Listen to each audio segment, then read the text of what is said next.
안녕하세요. 오늘은 2022년 1월 30일 일요일 아침입니다. 저는 넷파교회를 섬기는 정선옥이라고 합니다. 2022년 새해가 밝은 지 거의 한 달이 지났지만 새해 인사를 못 드려서 새해 인사를 드리기를 원합니다. 새해 복 많이 받으시고 언제나 주 안에서 강건하시기를 기원합니다. 오미크론이 여전히 기승을 부려서 우리의 많은 부분에서 생활에 장애를 주고 불편을 끼치지만 이런 상황 속에서라도 그리스도인으로서 누릴 수 있는 최대한의 기쁨과 행복은 절대로 빼앗기지 마시고 주님과 동행하는 멋진 새해 맞이하시기 바랍니다. 그리고 멋진 새해를 계획하시기 바랍니다.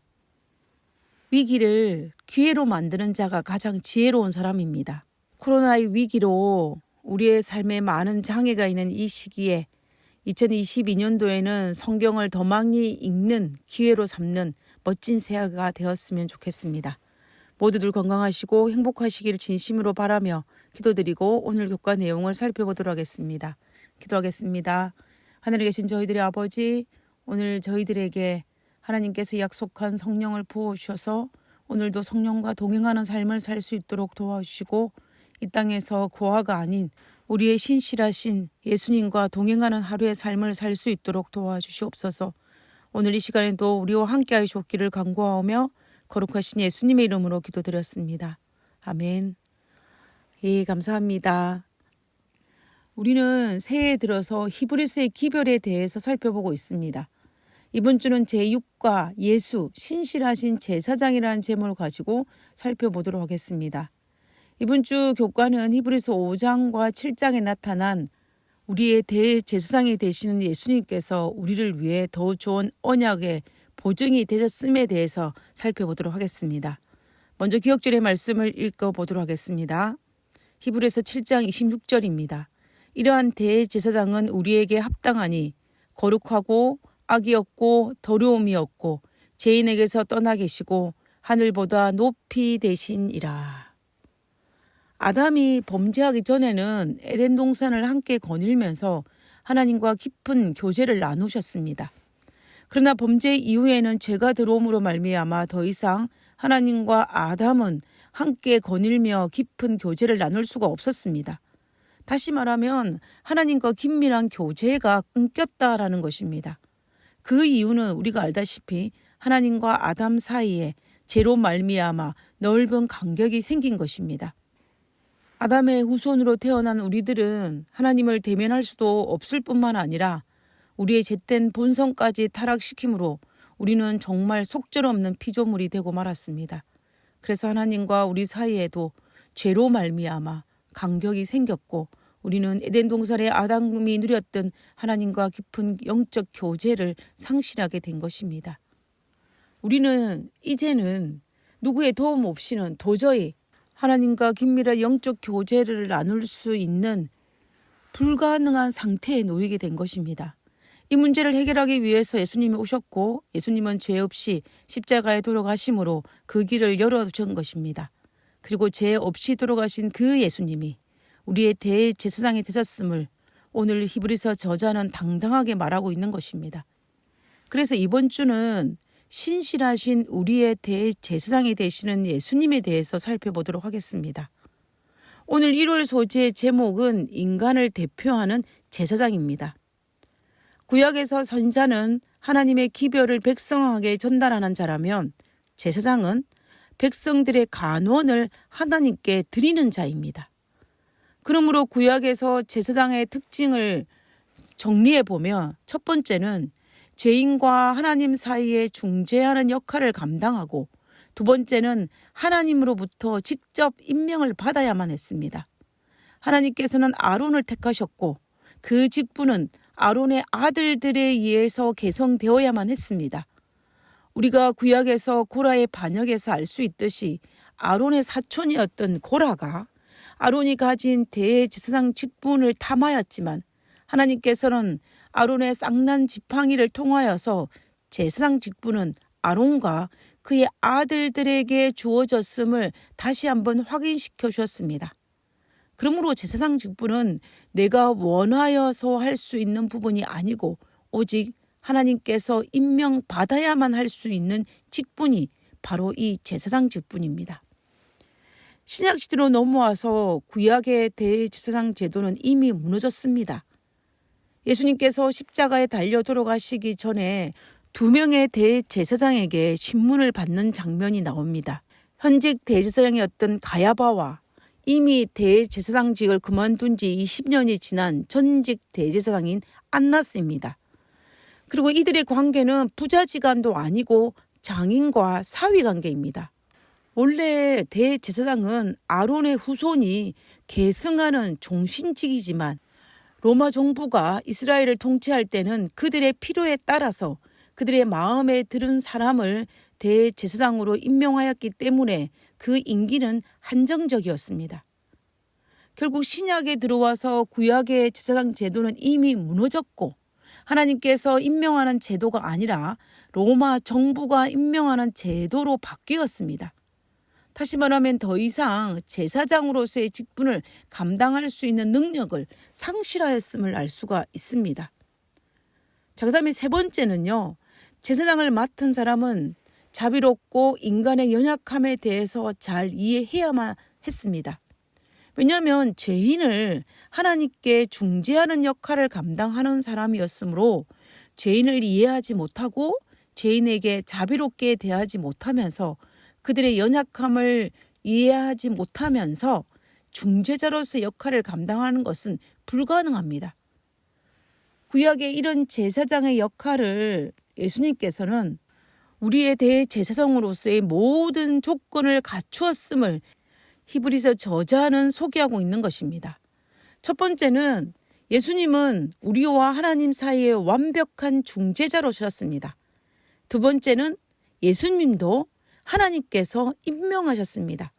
히브리서 5장 5절에서 6절에 보면 그리스도께서 대제사장이 되심도 스스로 영광을 취하심이 아니요 오직 말씀하신 이가 저더러 이르시되 너는 내 아들이니 내가 오늘날 너를 낳았다 하셨고 또한 이와 같이 다른 데 말씀하시되 내가 영원히 멜기세덱의 반차를 쫓은 제사장이라 하셨으니 우리는 이 본문을 통하여서 예수님을 제사장으로 임명하신 분은 하나님이시고 멜기세덱의 반차를 쫓은 제사장임을 선포하고 있는 것입니다.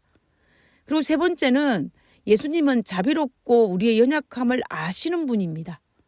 예수님께서 이 땅에 33년 6개월을 사시면서 인간의 연약함이 무엇인지를 직접 체험하셨습니다. 그리고 누구보다도 우리의 연약함을 아시고 우리의 연약함을 체휼하지 아니하시는 분이셨습니다. 그분은 우리의 연약함을 아시고 눈물을 흘리셨지만 우리의 연약함을 체휼하시는 분이 아니심으로 그분은 우리의 연약함을 너무나 잘 알고 계시는 분이었습니다. 히브리서 5장 7절에서 9절에 보면 그는 육체에 계실 때에 자기를 죽음에서 능히 구원하실 이에게 심한 고통과 눈물로 간구와 소원을 올렸고 그의 경외하심을 인하여 들으심을 얻었느니라. 그가 아들이시라도 받으신 고난으로 순종함을 배워서 온전하게 되었으니 자기를 순종하는 모든 자에게 영원한 구원의 근원이 되시고 우리는 사복음서와 신약에 등장하는 많은 성경 구절들을 통해서 우리 예수님은 이 땅에서 우리 인간이 당할 수 있는 모든 고난을 당하셨고 우리의 연약함을 직접 보셨고 불쌍히 여기셨던 분이셨습니다. 그러므로 그 누구보다도 우리의 연약함을 아시고 우리의 연약함을 자비롭게 대하시는 분이 바로 예수님이십니다. 이런 측면에서 볼 때에 예수님은 구약의 제사장 직분의 정통성을 이어받으셨음을 알 수가 있습니다. 이와 대조적으로 예수님 당시에 임명되었던 대제사장이라는 그들은 직분을 가지고 기득권을 행사하였지만 구약의 정통성은 이어받지 못했습니다.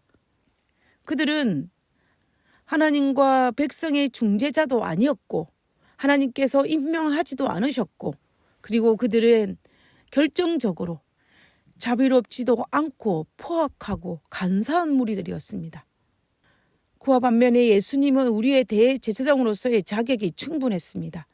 더구나 구약의 제사장들이 가지지 못한 특별한 차이점이 있었는데 그것은 구약의 제사장들은 죄인이었지만 예수님은 죄인이 아니었다라는 것입니다. 그럼에도 불구하고 우리를 위해 제물이 되심으로 우리의 화목 제물이 되셨습니다. 그러면 이제 이 부분에 대해서 한번 살펴보도록 하겠습니다. 예수님의 고난이 우리의 대제사장이 될 자격을 부여하였다는 이 관점에서 예수님께서는 온전하게 되셨다라는 그 의미가 무엇일까요? 그것은 예수님의 33년의 지상에서의 삶과 십자가의 죽으심의 고난을 통하여서 도덕적으로 더 자비롭고 은혜롭게 되셨다는 것이 아닙니다. 이러한 경험을 하지 않으셔도 이미 예수님은 온전하신 분이셨습니다. 그러나 예수님은 죄인인 우리를 하나님과 중재하시는 참된 대제사장으로서의 자격을 갖추기 위해서 우주 거민들에게, 사탄에게 고난과 십자가의 죽으심을 통하여서 우리를 향한 예수님의 사랑, 그분의 참된 인성, 그리고 인류의 대표자로서 하나님의 뜻에 온전히 순종하였다라는 것을 본으로 보여주셨습니다. 그것을 통하여서 예수님은 우리의 대제사장이 되셔서 우리 앞에 우리를 대표하는 제사장으로 설 수 있는 온전한 자격을 갖추었다라는 것입니다. 오늘의 제목이 인간을 대표하는 제사장입니다. 다시 말하면 죄인인 우리를 대표하여 제사장이 되셔서 아버지 하나님 앞에 서심을 말씀하시는 것입니다. 히브리서 5장 9절에 보면 온전하게 되었으니 자기를 순종하는 모든 자에게 영원한 구원의 근원이 되시고 라고 하였습니다. 우리가 이 부분을 쉬운 성경으로 살펴보면 그래서 예수님은 우리의 완전한 대제사장이 되시고 그에게 순종하는 모든 자에게 영원한 구원을 주셨다라고 설명하고 있습니다. 예수님께서 순종을 통하여서 우리의 온전한 대제사장이 되신 것처럼 우리도 온전한 순종을 통하여서 예수님께서 십자가의 죽으심을 통하여 만들어 놓으신 구원을 얻을 수 있는 것입니다. 우리의 대표자가, 우리의 제사장이 예수님이란 사실이 얼마나 감사한지 모르겠습니다. 그리고 우리의 허물을 책망하시는 분이 아니라 이해하시는 분이고 자비로우신 분이고 우리의 연약함을 아시는 그분이 바로 우리의 대표자요, 우리의 제사장이라는 사실이 얼마나 감사한 일입니까? 그러므로 우리는 오늘 하루를 살아가면서도 하나님께 감사하는 마음으로 기뻐하고 예수님이 우리의 대표자이시오 우리의 제사장이라는 그 사실 때문에 당당하고 힘차게 마지막 이 세상을 살아가는 우리들이 되었으면 좋겠습니다. 오늘도 이런 예수님을 생각하면서 행복한 하루 보내시기를 간절히 바랍니다. 기도하고 마치겠습니다. 온 우주 만물의 통치자 되시는 예수님께서 저의 구원을 위해서 고난을 받으시고 자신을 제물로 바치시며 하나님 앞에서 저를 대표하고 계신다는 사실이 저의 마음에 뜨거운 감동과 감격으로 다가올 수 있게 이 순간 역사하여 주시옵소서. 하늘에 계신 저희들의 아버지, 우리를 이 땅에 고아로 버려두지 아니하시고 그리고 우리 스스로 하늘에 들어오게 하지 않으시고 예수님을 이 땅에 보내주셔서 우리에게 본을 보이시고 우리를 위해서 구원의 길을 열어주시고 우리를 위해서 대제사장이 되어주시고 우리를 위해서 하늘 아버지께 중재하시는 예수님을 합하여 주심을 인하여 감사합니다. 아버지, 우리가 버림받은 자가 아니라 하나님의 특별한 사랑을 받은 자이고 하나님의 특별한 대가를 지불하고 산 영혼이라는 사실을 잊지 않고 살아갈 수 있도록 도와주시옵소서.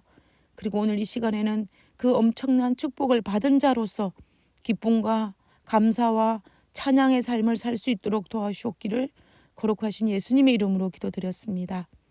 아멘.